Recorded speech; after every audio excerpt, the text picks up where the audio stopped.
everyone, welcome back to my channel. So if you're new to my channel, my name is Krishma, and in today's video we would be talking about how did I apply for Erasmus, how can you apply for Erasmus, and some more chit chat session around the Erasmus journey that I have had so far. So basically, after this part, I would have a screen recording being played on my screen so that you can know where actually you can apply for your Erasmus and how to find the courses, how to actually search those things. And I will see you after the screen recording. So now you type the Erasmus Mundus catalog and select the first link. From there you can select this entire catalog, and here you see different courses. Now here you can use a keyword such as, for example, in my case it is food. You can also select the country if there is any specific choice that you want, and then field of study if it is relevant to you, or any specific universities that you want to go to, and then press the search button, and then you see you have different options.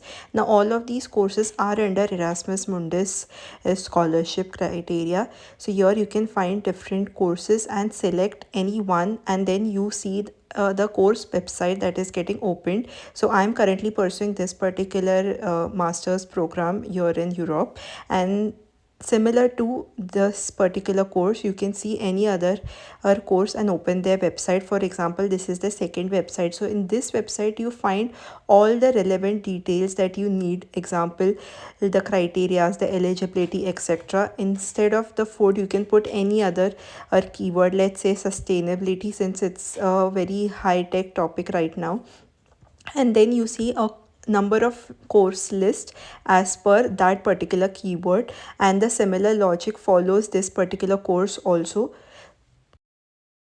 So now that you know that how to actually find the program that you want to apply, you should also be very careful about what are the requirements of those particular programs. Are you a fit candidate for those particular programs?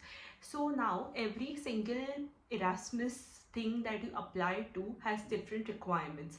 So either you will be having a first round and the second round. That is, the first round would be they would shortlist you, and the second round would be a interview round, and then you would get your results. And there could also be chances wherein first you apply, you get shortlisted, and then in after the shortlisting they will take some time and then you get selected. And the third way could be that you are getting a final call whether you're selected or not selected based on the deadlines. So now every single program that is there in Erasmus Mundus Scholarship, it is also something that you can apply as a self-funded candidate. So in case you cannot get a scholarship, for example, I applied for 3 Erasmus programs and I got rejected from 2 and got accepted in 1. So now the reason I got rejected from the first one that I applied to is because I did not have enough credits. And the first year was based on, for example, agriculture, and I did not had enough modules in my bachelor's to actually compensate with those credits. I had other modules which are more relevant to food technology. So this is how it happened for the first one. The second one, I got an interview call, and after the interview call I got rejected, but they offered me a self-funded position.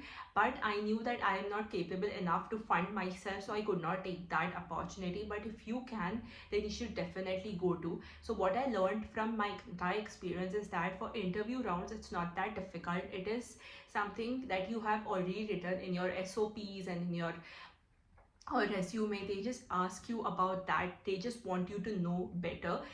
Now there are some programs which as I said, have interview and do not have interviews. That does not mean that the one that do not have interview or the one which has the interview is like this. Everything is similar. You are getting a fully funded scholarship, which is a big thing. Now how much do you actually get also changes from every single year, and it actually covers everything, right from your visa fees and your staying, your tuition fees and your travel expenses. Everything is covered in this particular scholarship. So that is one thing that you can be, have a relief out of everything.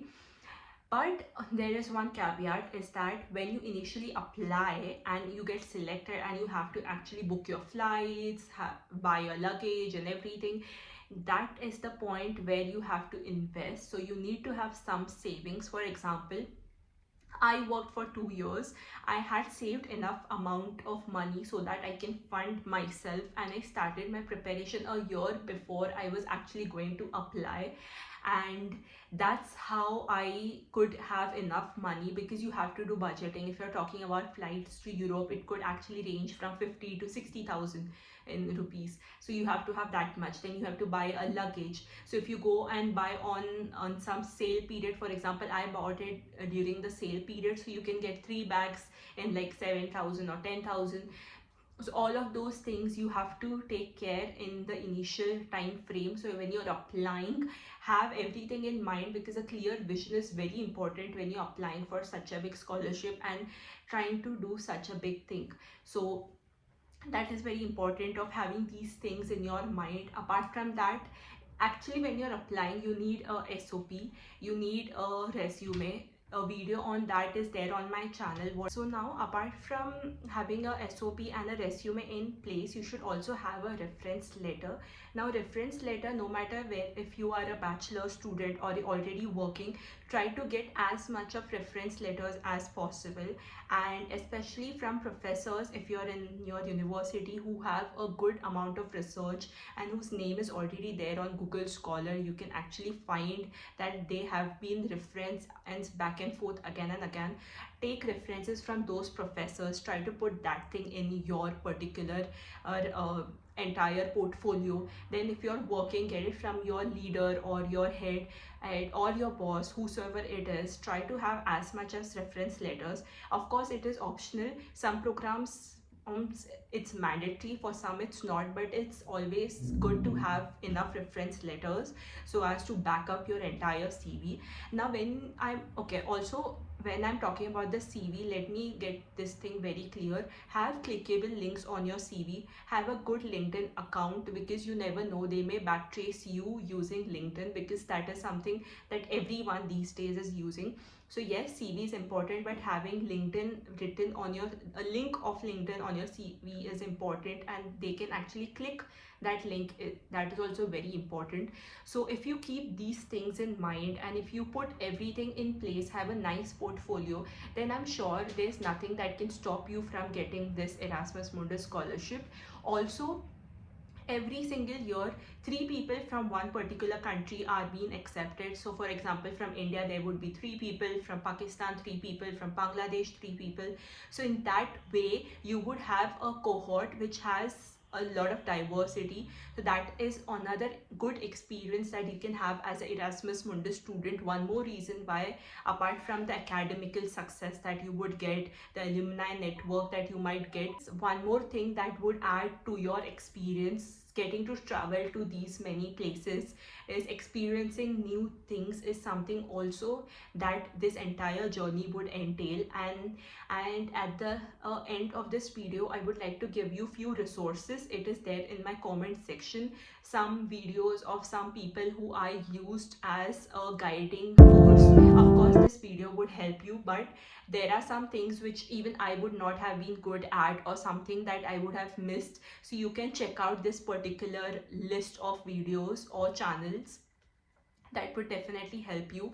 And if you really have enjoyed the video or found this video to be even 1% helpful, I would highly encourage you to subscribe to my channel. And once you have done it, just put it in the comment section. I will personally reply to you. Or if you have any other doubts, put it in the comment section, and let's have this community where we help each other. Because if you just go on YouTube and check, there are no Indian students in actually putting out their Erasmus journey or their way how they applied. And that's why every single year the number of Indian students applying for this scholarship and getting advantage is reducing. Because as a student back in college, I did not know anything about Erasmus. I got to know this from my interactions, but that was like after 2 years after graduating. Maybe this would help someone who's actually in the first year of the college and can apply right after their particular degree, bachelor's degree is over.